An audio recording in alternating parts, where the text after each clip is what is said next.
you remember the first time you stepped into an arena to witness a collision of good versus evil. The excitement in the air. The roar of the crowd.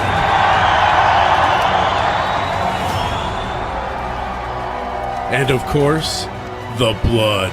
It's time to relive those memories big time. A historical wrestling lesson taught by your professors, the legendary Terry Sullivan and Supermouth Dave Drason.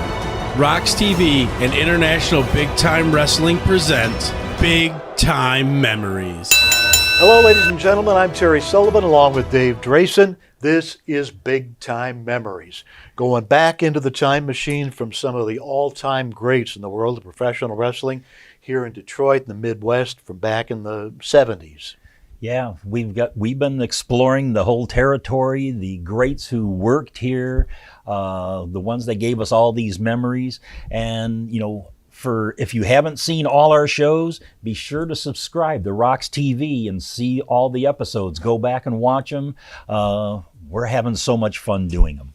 And today is certainly no exception. One of the most prestigious wrestlers we've ever dealt with, one of the most highly regarded and biggest stars in terms of money making and a draw at the box office, Johnny Valentine. Yeah, not only here in Big Time Wrestling, but all over the world. Yeah. John Wisniewski is his real name. Nice Polish. Yeah. And he was born September 22nd, 1928 in Maple Valley, Washington. And over time, he made his wrestling debut in 1947 versus Karol Nowima.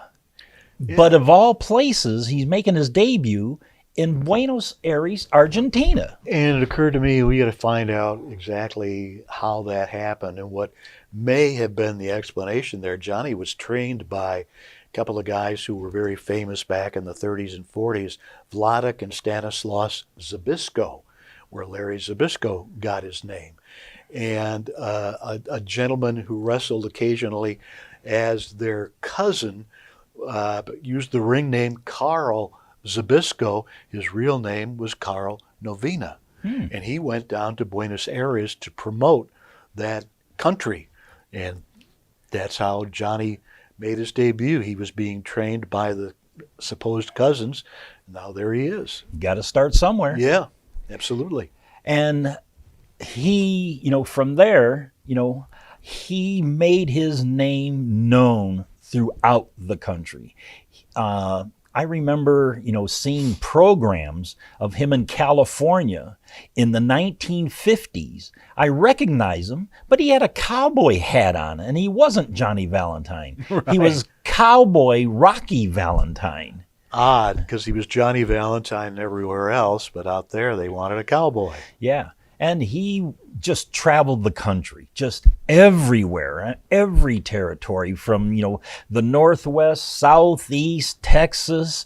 He was everywhere. He really was. The amazing thing about Johnny Valentine, throughout his whole career, no matter what territory he went to, he always held either the singles championship or the tag team championships belts. Over the years, the list is, longer than my two arms put together, the titles that gentleman held. One of the reasons I think is that Johnny was so believable as an athlete in the ring. You couldn't help but watch this guy and go, wow, this guy is really inflicting pain and punishment.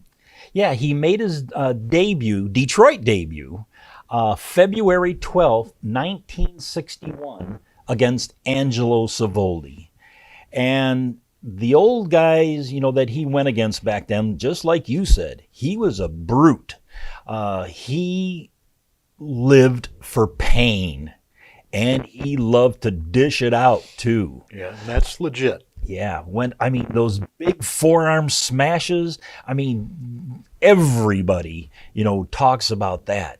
And Johnny Valentine in the ring, he wanted to receive that same, Yeah. treatment back. And there's been times, in the Kobo ring and being a photographer and being right up there, sometimes you can hear the little chitter chatter between, opponents.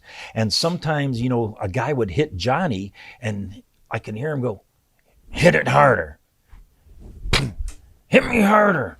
And it's like, boy, if you didn't, he gave it to you. Yeah. And Yeah.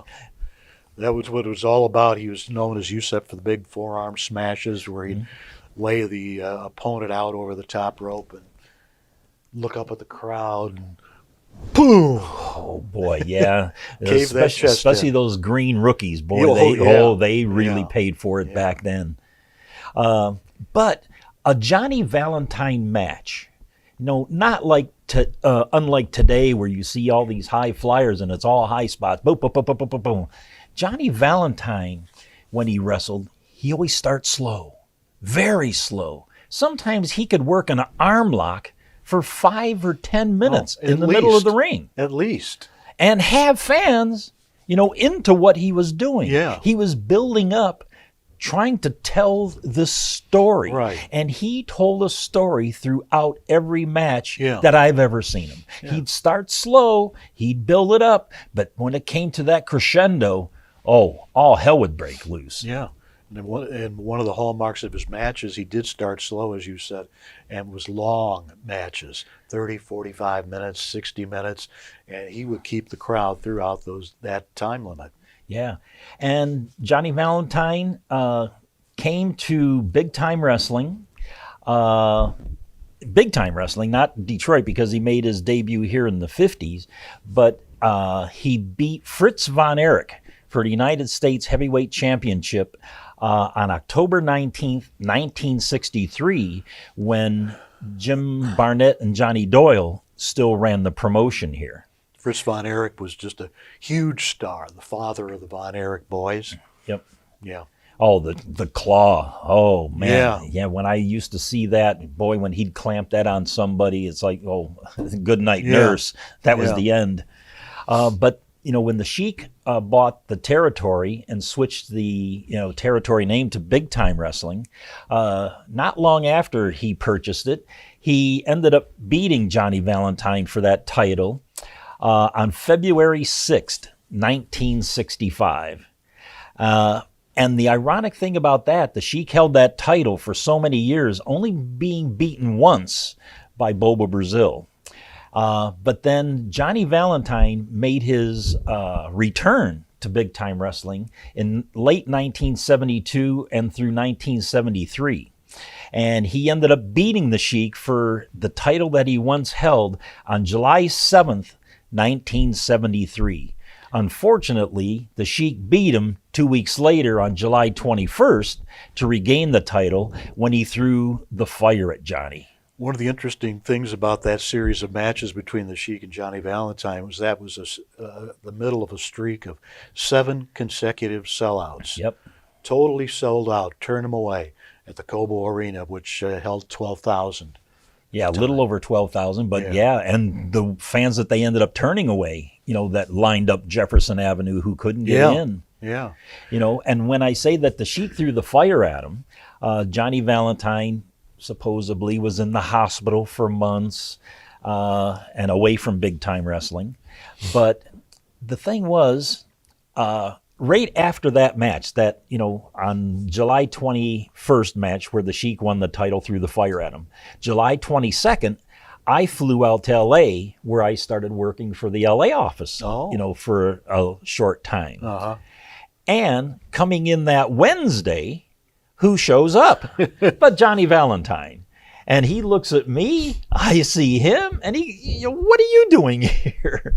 And it's like, well, I'm working for the office out here for a while. And he was on his way to Japan, which, explains why, he left Big Time Wrestling and the Sheik threw the fire. And, maybe sometime when he comes back, a big buildup for his return. Another big feud he had in this area that a lot of fans might be aware of was with Johnny Powers. And in the Buffalo, Cleveland area of the country, JV went against Johnny Powers, beat him for the NWF North American title. The big Parade of Champions was headlined by Powers and Valentine. That was held at Cleveland Stadium in 1972. Right, that was a big show. I remember because a lot of the guys that were on that show ended up working Kobo that same night because that was an afternoon show at the ballpark. Yeah, yeah. But when after he returned from Japan, did some more work in California and then in Washington, he ended up making his return to Big Time Wrestling. And when he came out of that tunnel, you know, for his first match back, he got a standing ovation. I remember that to this day. And along those lines, I can remember how clearly he presented himself to the fans as he walked out. He really didn't acknowledge the fans. He had the big, long, floor-length robe on, got up to the steps leading up to the ring at the Kobo Arena, got onto the first step and stopped. Yep. And ever so slowly turned his head and acknowledged the people. He let the robe fall off, and I can remember so clearly looking at him, his entire body was goosebumps. No lie. Yeah, Really he was incredible. Excited to return to Big Time Wrestling. And when he finally did get his chance to go up against the Sheik in revenge for throwing the fire at him, just like Bull Curry did once before, Johnny Valentine wore an asbestos mask. Well, there you go. You know, to combat, you know, the Sheik throwing the fire at him. Yeah. And that night, Johnny Valentine regained the United States heavyweight title. Do you know he was a really smart guy? Very intelligent man, master of chess, lover of classical music. Wow, I didn't know that. Yeah, very smart guy, which he didn't, was not something he, you know, really advertised all that much. He didn't have a whole lot to say, ever, to people. I didn't know that. You know, some things that, you know, wrestlers hide away from, you know, being when you're with them at the arena and in the dressing room and sometimes on the road, you know, their life away from wrestling. Yeah. You know, sometimes, you know, it's no mind-boggling of what, you know, some of these guys do. Yeah. But Johnny's last match in Detroit was July 19th, 1975. And that's so significant because, again, just like, you know, when I saw him in in L.A. in California, like a week after he was burnt by the Sheik, I saw Johnny Valentine down in Charlotte, North Carolina. Right. A week after, you know, his last appearance in Detroit for Big Time Wrestling. It was at a time when I was, you know, starting my managing career, and I went down there because in Charlotte, they didn't have any managers at that time. And my good friend Sonny King lived there, and he says, hey, why don't you come down here, live with me, and I'm going to try to get you a job, you know, with the Jim Crockett promotion. Right. But George Scott, who was the booker there, says, you know, we don't need any managers at this time, you know, sorry. And, you know, I ended up staying there, you know, 2-3 months with Sonny. We had a great time. And, you know, I got to see Johnny Valentine, you know, once again. You know, one of the interesting things about Johnny, which illustrates his stature in the business, when he was wrestling full-time, based in Charlotte at that point in time, but it was also doing fly-ins to Houston, Detroit, and St. Louis. All the big shows. He was that just, you know, special caliber of athlete who was able to do that. And it wasn't long, you know, after, you know, I went down there and I was coming back home, 3 months almost to the day of his last appearance for Big Time Wrestling here, tragedy struck Johnny Valentine. You know, he was in a plane with David Crockett, Tim Woods, who was Mr. Wrestling, Bob Bruggers, and Ric Flair. Yeah. And they were flying in this plane, and they came up short of the runway. And Ran out of gas, didn't they? Yeah, because they had to drop some of the gas on their original takeoff from Charlotte to Wilmington, North Carolina, because the boys and their stuff that was too heavy. Jeez. And within I wasn't even a mile from the runway of the airport that the plane went down. And in doing so, everybody was injured. The pilot died from his injuries, but Johnny Valentine broke his back, and it ended his in-ring wrestling career. Yeah. And at the time, there was no insurance settlement. There was no lawsuit, nothing like that. Huge medical bills. He ended up on Social Security disability for the rest of his life and eventually died destitute. Yeah, and he was only 45 years old at the time. He still had, some years left of entertaining fans. Oh, absolutely, yeah. But he did come back in another capacity in wrestling. He wasn't done. He still had the passion for it. He got the opportunity in Texas for Paul Bosch, and he went down there and he was going to manage. And there was a good friend of mine, Buddy Roberts. He ended up changing his name to Dale Valentine, a distant relative of Johnny Valentine. Oh, yeah. And Johnny Valentine managed Dale Valentine on some shows for Paul Bosch, down there. And he came back to Detroit. One last time. I didn't know this. Yeah. We have some pictures that we can show you. It was a Bobo versus Sheik match, and Valentine came out to second Bobo Brazil. To no avail, though, because the Sheik did beat Bobo and won his title back. But one of the pictures, I think, shows Bobo clobbering the Sheik with one of JV's crutches. Oh, wow. And that match was on May 15th, 1976, so almost a year after, his plane crash. Right, yeah. Oh, being with Johnny Valentine, that was, oh boy, that was something. I can remember, being at the Sheraton Cadillac Hotel, when the Tunnies would throw the parties, in the hotel bar, and our good friend Les Ruffin, right in the middle of everything. Les was the promoter in Cincinnati and Dayton, former wrestler. Yep. And a character. And, everybody's, drinking. At that time, I was only 17, 18 years old. I didn't drink alcohol at all. But, Johnny Valentine, he'd get there after the Cobo show, and he'd have to take his medication. And his medication, I just couldn't believe it. It was a tinfoil pouch about the size of a small baseball that held like 40 pills. 40 different pills. And I remember him telling me at one time he had to take this like 4 times a day. Oh, bro. Oh, God. And he would just take a handful of them at a time, put them in his mouth, and take his beer, slug it down. Another thing, and slug it down. Because that's what you want to do, is take a lot of medication with alcohol. Yeah. Sure. And the other thing about Johnny Valentine that I remember, his ribs. I'm not talking about food. I'm talking about, the jokes and the pranks and the things that, wrestlers pull on each other.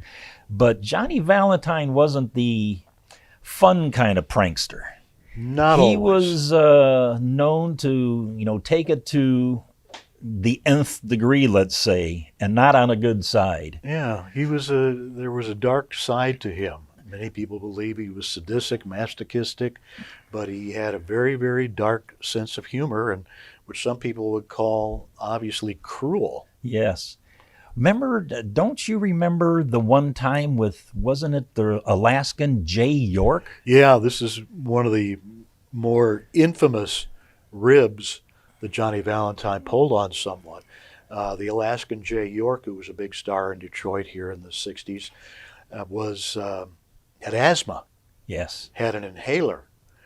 And out he goes to the ring, and Johnny Valentine takes a look at that inhaler, and he dumped the contents and replaced it with lighter fluid. And Jay York came back to the dressing room after his match. He's winded, goes for that inhaler, snarps it up there, and realizes, of course, that I don't think he knew what it was at that point in time, but there wasn't a moment's hesitation. He knew exactly who had done that. Went out to his car, came back to the arena, made his way through the hallways with a shotgun. Oh, no. And he was after Valentine. And he caught Valentine walking out of the dressing room. According to Johnny's son, Greg, Johnny was carrying two suitcases. One was his and one was Buddy Rogers. And Jay York, the Alaskan, aimed that gun. He says, "I know it was you." Now, whether he intended for the bullet to hit where it did, who knows? But he missed Johnny Valentine and put a slug through Buddy Rogers' suitcase. Oh no. Yeah. Yeah, there'd be a few times, those ribs that I saw. We'd be at the Sheridan bar, he'd be at the, bar drinking with Les and the Tunnies and, the other boys. And somebody would walk in, it could be, one of us, it could have been just somebody, a hotel guest. And he would ask the bartender for a glass of ice, a tall glass of ice.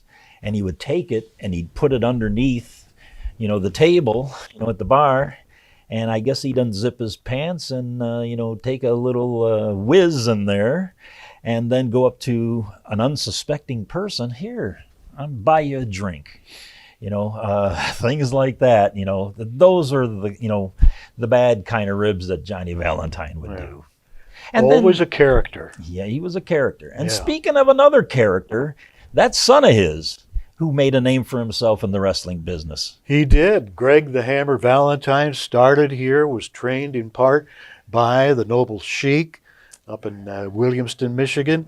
It began as, was it Babyface? Was that the first Babyface name? Nelson. Yeah. Boy, you're really tapping my brain on that one. Yeah. Boy, but That it was came back. That was the first name that he used. He managed Donnie Fargo. And then became Johnny Fargo, all Right. here in the space of 1 week he's there with the top hat and the tails as Babyface Nelson, the manager. Next week he's Johnny Fargo, the manager, and did really, really well here, also in Cleveland, then down to Texas and other areas. And the rest is history.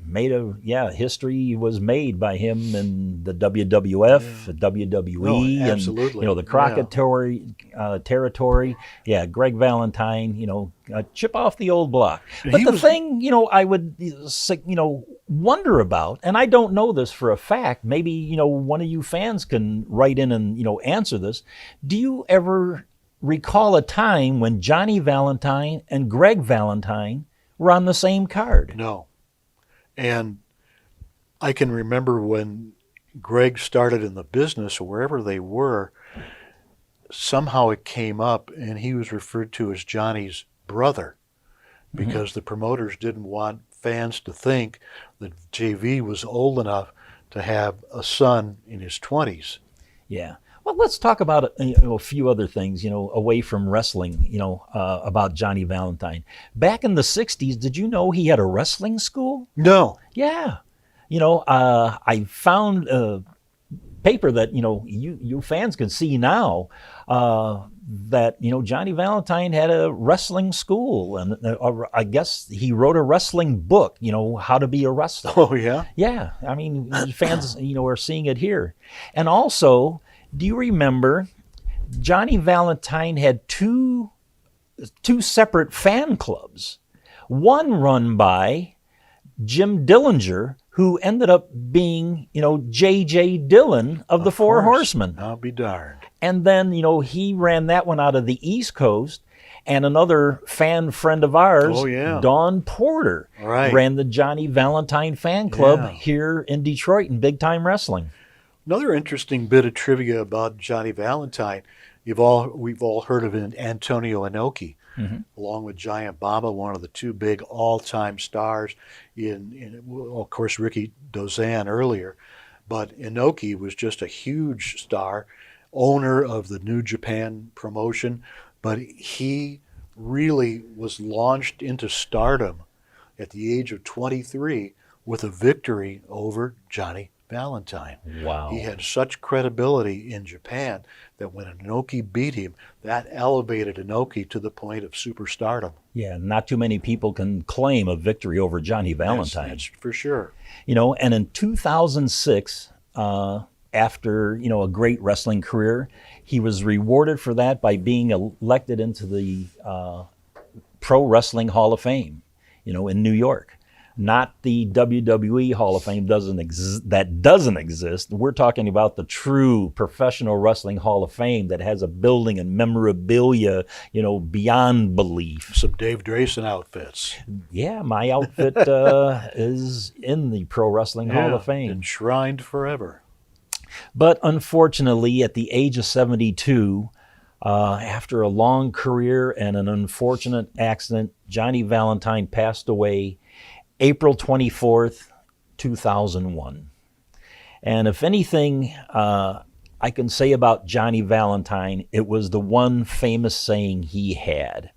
And he was famous for saying, "I can't make you believe pro wrestling is real, but I sure as hell can make you believe that I am." And in closing, in tribute to Johnny Valentine, Terry, can you give a final ring announcement as you... With pleasure. My honor. From Dallas, Texas, weighing 250 pounds, Johnny Valentine.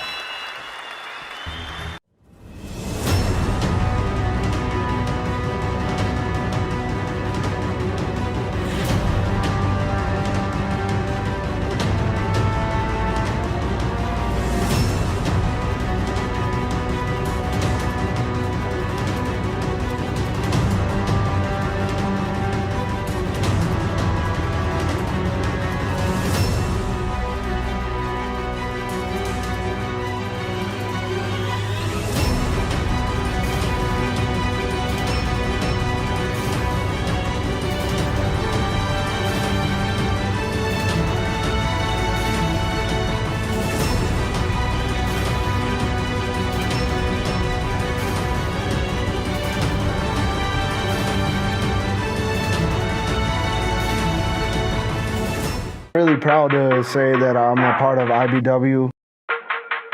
I take pride in IBW that we are a family-run company.